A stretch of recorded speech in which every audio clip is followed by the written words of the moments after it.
Hi guys, today I'm playing Choices. I know, right? Choices. Many of you don't know that game.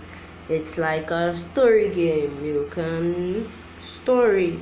So I'm gonna go my Facebook account. Facebook.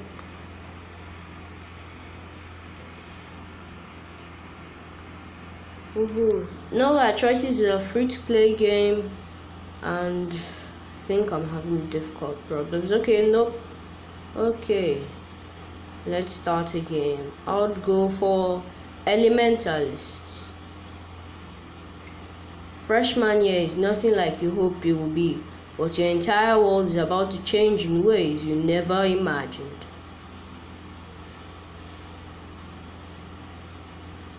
Okay, I think I'm going to be doing a lot of reading in this game, so I'm gonna try and fix my mic, and maybe you can get a better audio.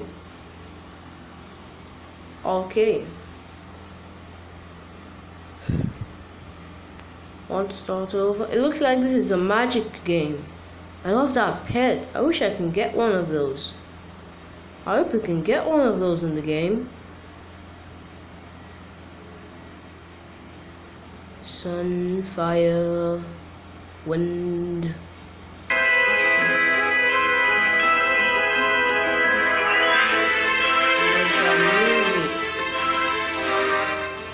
You are about to embark on a journey that will forever change all that you know about yourself. But before we learn who you will become, we need to know who you are now.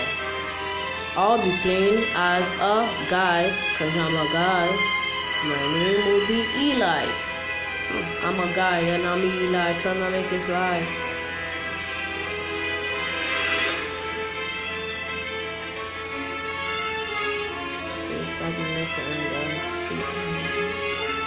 Yep, this looks a bit like me.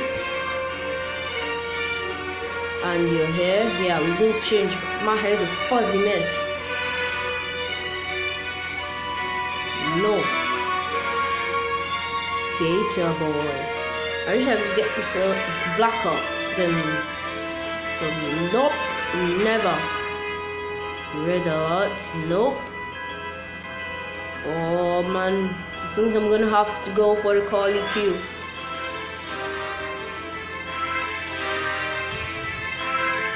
Is this you? Yep. This is me. Finally, when it comes to romantic interests, you boys and girls, Choices is a romantic game. In this book, I prefer to date men. This decision will affect your romantic options for the entirety of this book. Are you sure of your choice? I'm sure. Oh man, I'm already talking. As the story unfolds, you'll learn more about yourself than you would have ever dreamed imaginable. But all truths come with a cost. Good luck, Eli.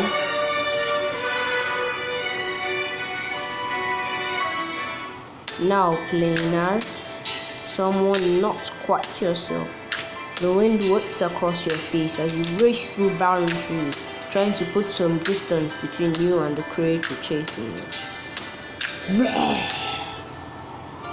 The force of the monster's roar shakes the ground beneath your feet. You trip at the edge of a pool of black water, catching a glimpse of your scratched and muddy face in the process. Come on, get up, keep moving. You dig your fingers into the black soil, pushing yourself toward the mirror you've been desperately seeking. Just a little further. When suddenly the beast crashes through the trees just behind you.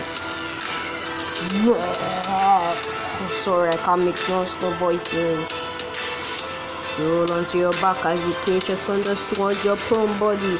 Out of options, you throw your hands up and a searing energy pulses through your fingertips. You young Trabham.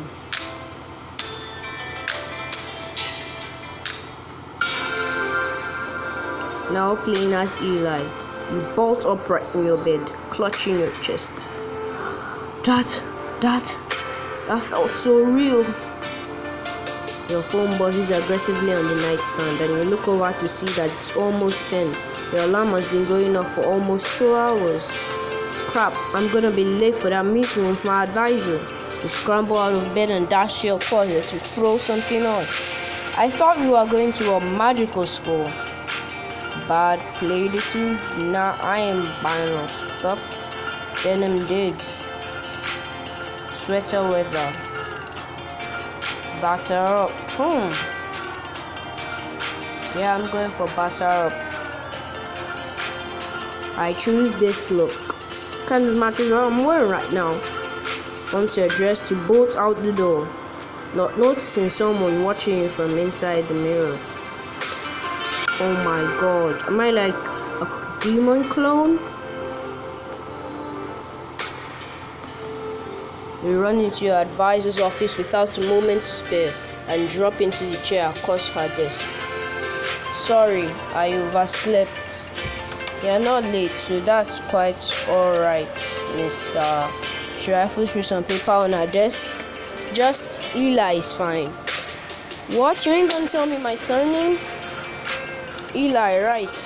Forgive me. I'm used to dealing with more troubled students. She finds the right file and slides behind her desk. As she scans the pages, she frowns. By all accounts, you're a perfect student.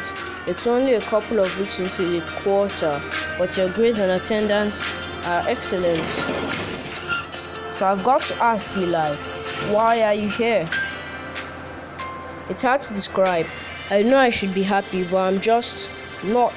I try so hard, but no matter what I do, it all just feels like I'm sitting in a waiting room or something, and no one ever calls my name. So sad. And what is it exactly that you are waiting for? I guess I'm looking. If I say a magical word, am I going to spoil the book, the game, the whatever for a magical word? What? I want to live somewhere exciting and extraordinary, a place where absolutely anything could happen. That's not too much to ask, is it? There are certainly some original aspirations. What's original? What? I want to become a magic star. But I can't help you live in a fantasy world, Eli. Yeah, I know. I'm only joking. Oh, look how sad. I think this color is sad. Red is angry or enforced. Yellow is excited. And green is chill. I just wish I knew what I was looking for. Whatever it is, it's not this. I know you're at crossroads right now, and one of the directions you could go would mean dropping out of Hartfield. It crossed my mind. Please don't do it. When this phase you're in ends, you don't want to discover that you have given up your chance to get a degree, do you? But what if you're wrong? What if it's not a phase? I tell you what, why don't you go home and think about it? Will you do that for me? Sure, Miss Robertson. Sure, I guess I can do that.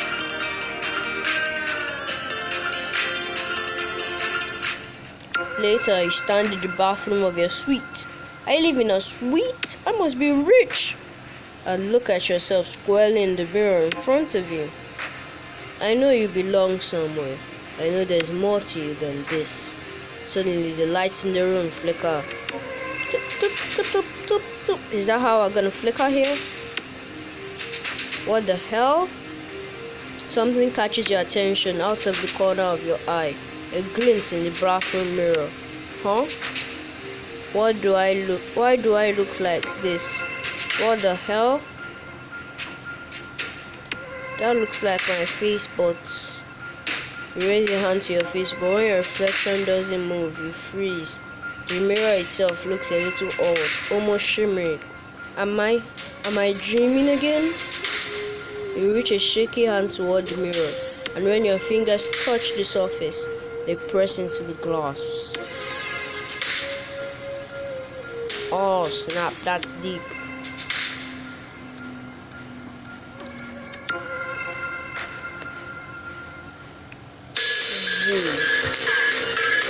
You try to go back, but your hand won't come through. Your palm starts to stink into the glass, then your forearm, and before you know it, wait, your whole body is sucked through.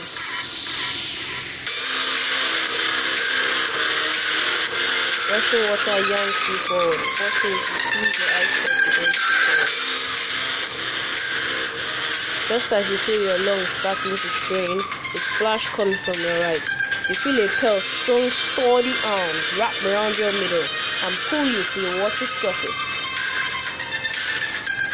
You feel yourself being dragged onto dry land and sputter as you wipe the water from your eyes. You try to get your bearings, taking a moment to gape at your surroundings. Where?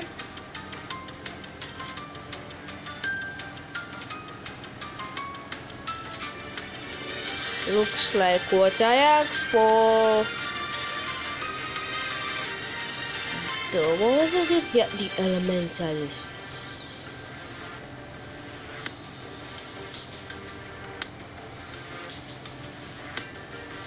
Oh, is that the end of chapter 1? Open enrollment.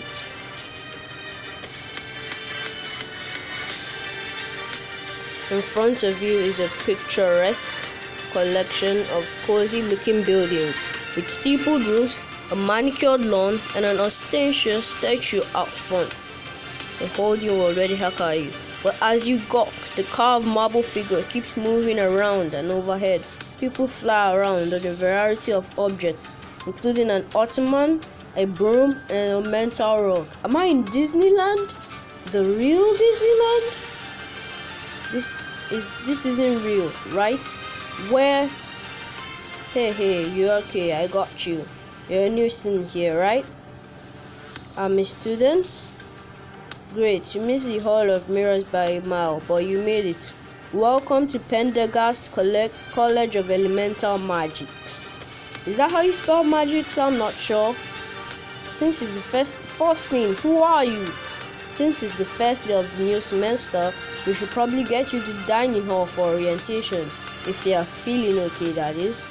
As you turn to try and get your bearings, you see a tall, haughty guy eyeing you disdainfully from nearby.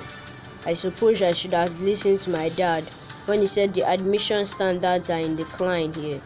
Didn't you read the information packet? There are arrival protocols, you know.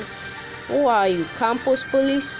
Why don't you take him up to orientation then and make yourself useful? Absolutely not. I'm Beckett Harrington. That sounds like a girl's name.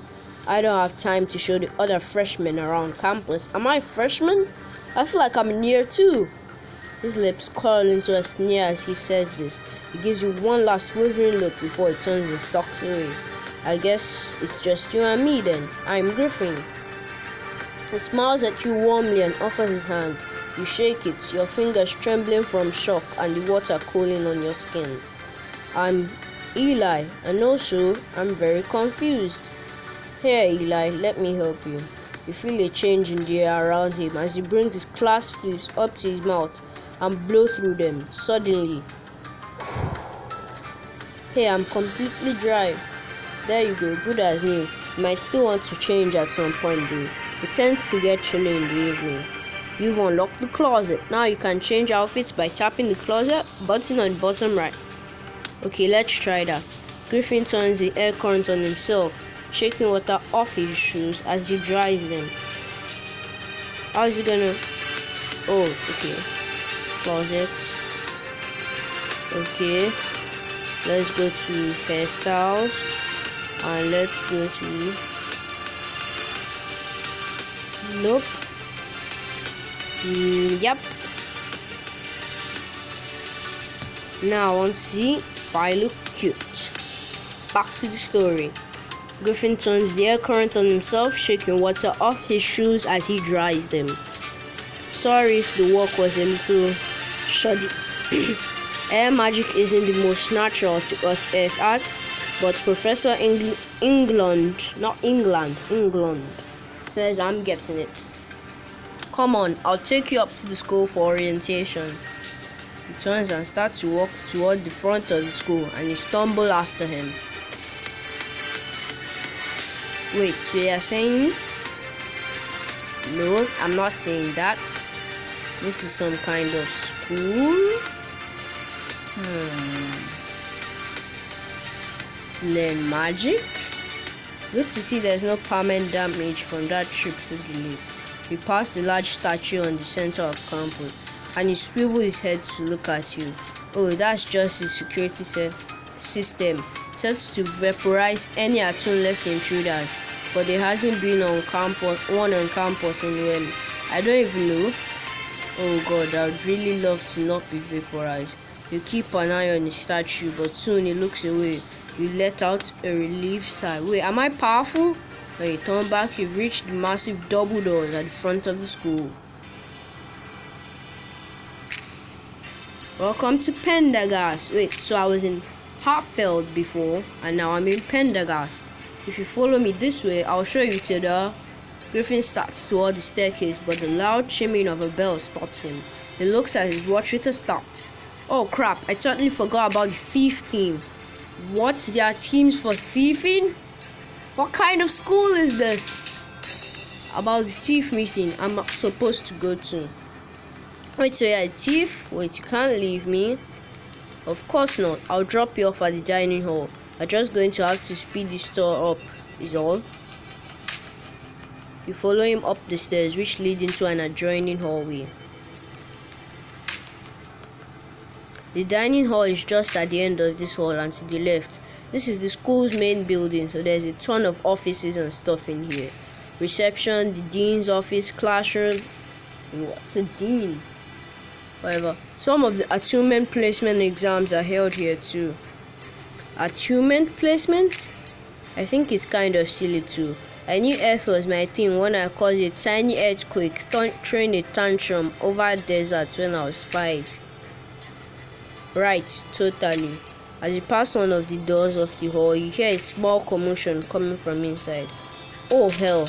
Oh Griffin, what's this room? That's the Hall of Mirrors, where you were supposed... Oh, cause it's like mirror... Oh, I get it now. The first thing you see when you open the door is a beautiful girl. Oh, she's beautiful. With long dark hair, trying desperately to pull a foot out of floor-length mirror. Well, you know when they say beautiful, I flirt. Oh, thank goodness. Some assistance, s'il vous plaît? And she's French too? You and Griffin rush over.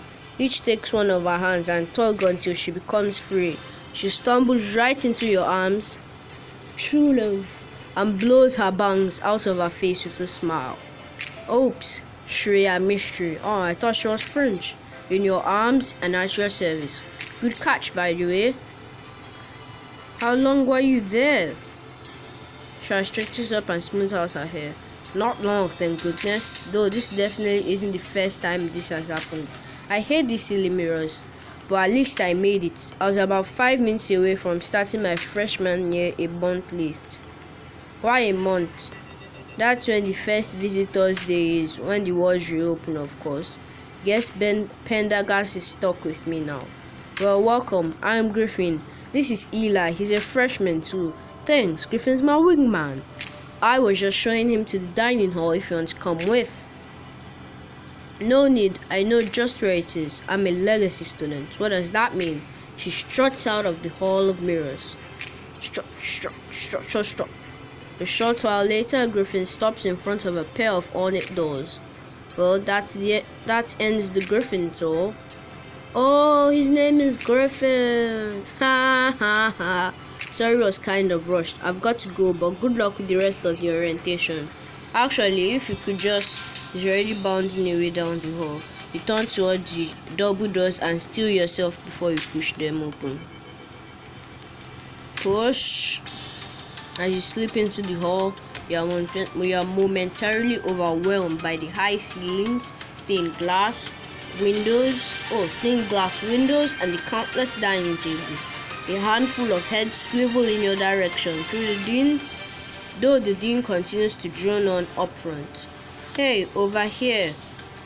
Okay. Hello, completely random stranger. A guy with a megawatt smile waves you over to a nearby table and you hurriedly slide into the seat next to him.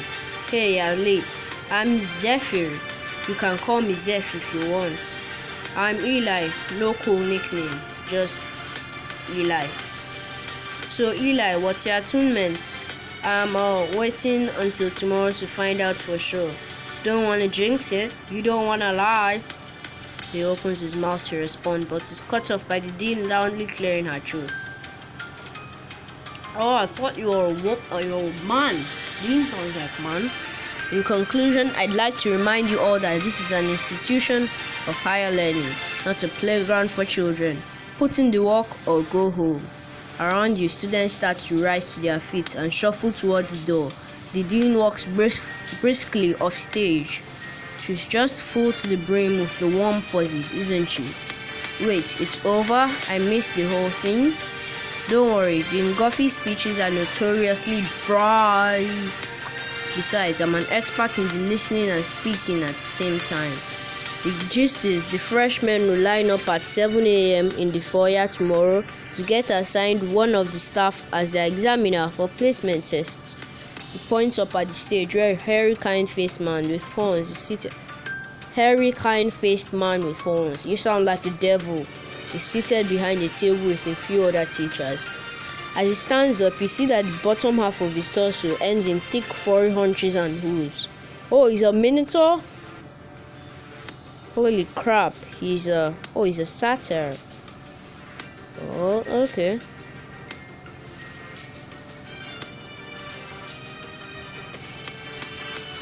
Yup, you don't see many of them around these parts. Zeph stands up as well, and you follow him to join the queue of students exiting the hall. I was about to say exciting. Classes will start after all the freshmen have been placed, and your schedule will be given to you then as well. So what do we do now? Basically, the rest of the day is free. My roommates and I have a fun evening of bonding and laying out house rules ahead of us. You follow the crowd of freshmen out onto the grounds and immediately lose track of Zeph.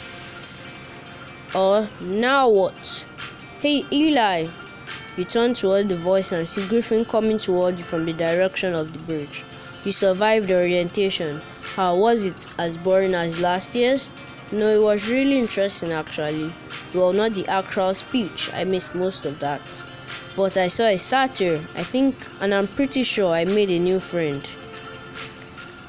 It's all so much considering where I was this morning. In the whirlwind of the day, you had briefly forgotten about your situation, but it all comes flooding back. I can't believe how far away from home I am. I felt out of place at Hartfield, but now... Are you okay? You realize that I have gone completely rigid. Your body tense. You force a laugh and will yourself to relax. Just the first day jitters, I guess. It's all a bit overwhelming. He puts a gentle hand on your shoulder, giving you a reassuring smile. Hey, it's going to be okay. If it makes you feel any better, you are really bright. Or I think my third grade teacher told me that once. No, I mean like inside. I can feel your energy through the ground. I feel it as soon as you stepped onto campus actually. Really? What did I feel like? Felt like taking your first sip of a hot drink that just cooled down. The kind of warm you get all over your body, you know? That's a weird thing to say. Is this your way of flirting? Wait, only the ones that warm me from the inside out. Wait. Settings. Do I need to start this thing again?